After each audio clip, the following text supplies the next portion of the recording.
Hello, I'm Wayne Berry. You know, selling has changed, but many salespeople have not.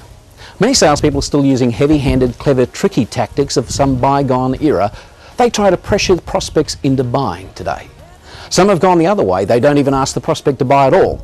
Well, both methods produce an entirely poor result. Gaining a prospect's business has more to do with building trust and building credibility, correctly diagnosing the prospect's needs, then presenting the right solution, and then asking for their commitment. In fact, knowing when to ask is more important than knowing how to ask. In this program, you'll learn all of these strategies, plus you'll know when to close. You'll learn about buying signals and the difference between a trial close and a close, and by the way, there is a big difference. You'll learn how to gain a prospect's commitment and close the sale without stress or pressure. Full details are available through the link at our website or by calling 1300 Wayne Berry. I hope you'll decide to join me on this program. We've had salespeople double, even quadruple their sales and income as a result of doing this program. And their stories are at our website.